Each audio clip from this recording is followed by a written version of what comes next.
Oh, hi. Welcome to the classiest review you'll see today.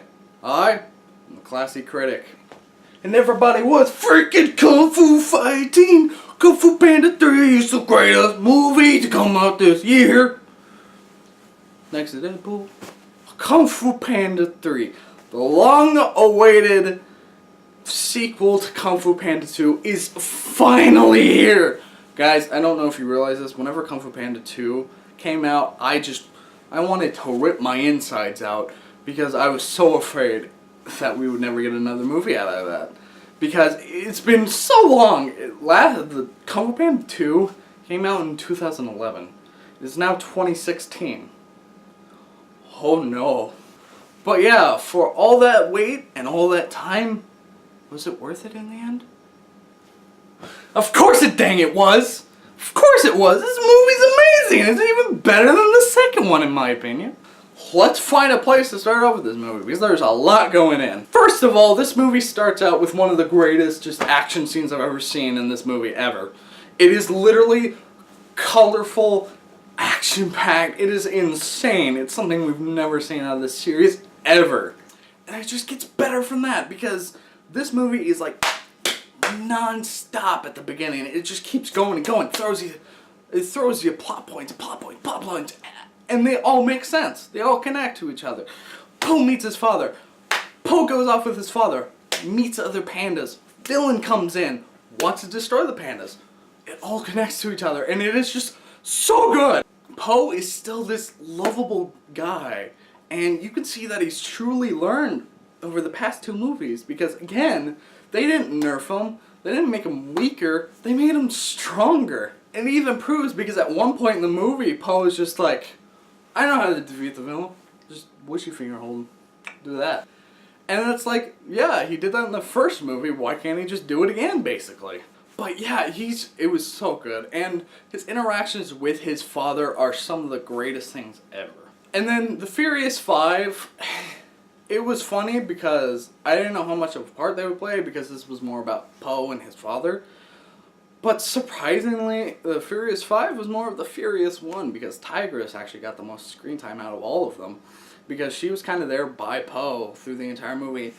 And there's this great scene where Po is like training to fight the villain Kai, and Tigress kind of just comes up to him and just talks about their situation of like, we might all die. And it's just so beautiful. It's this nice slow scene with them. It's just beautiful. Master Shifu is great in this movie again because he again is like, he's even funnier than he was in the past two movies is what I noticed. He's got more laughs than I've ever seen before. Po's father, I was a bit skeptical of how he was going to be at the very beginning because he was like this big, loud guy and he was kind of going everywhere and everywhere. And then you really like feel for him because halfway through the movie it's like this really energetic, fast-paced movie. And then right whenever you're like, I hope it slows down, it does. It slows down for one of this really emotional scene and it shows you scene for scene one of the saddest scenes from the second movie, and it's just like, oh, I care for this guy, jeez. But yeah, I've been mentioning him a few times, but let's talk about Kai, the villain, voiced by J.K. Simmons. Let me just tell you this, what a voice to get. J.K. Simmons, one of the best actors out there right now. I mean, his voice just, so much command and power, basically. Now, where would I place Kai with the past two villains? I think he's better than Tai Lung. I think he's better than Tai Lung. I think I would rate it Tai Lung, Kai, and then Lord Shen.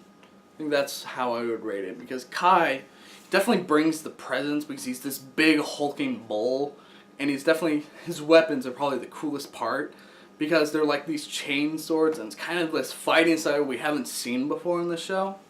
Sorry, not show, movie. But yeah, and he's just definitely intimidating every time because he kind of like towers over every character that he meets. Just big and intimidating. Those green eyes just pierce you like diamonds, basically. But yeah, and then let me just tell you this. This is probably the most beautiful, most colorful movie I've ever seen in a long time. This movie literally just shoots color at your face. It is so pretty. So pretty. And I was wondering, why is this movie like this? It's not like the other movies, because the other movies were very pretty, but you could tell there was a certain style that they went for. Like in the first movie, it was very much yellows and greens. Wait, that's the third movie. But you could tell in the first movie, it was very much one standard color palette of just yellow all over. And then the second movie was very much red throughout the entire movie. This movie, it's like yellow, green, orange. It's just white, purple. It's just all these colorful things mixed together, and I was wondering why it was like that. And then I saw in the credits that I saw Guillermo del Toro. He did some of the assistance with this movie. I'm like, that makes perfect sense, because he definitely commands a lot of color in his movies. I mean, did you see Pacific Rim? That movie was just poof in my eyes. Overall, this movie is a 7 out of 5. Yeah, I said it. It's better than the second one in my opinion. It's just shut up. This is my show. I can do whatever the hell I want, basically. Yeah. And remember, stay classy.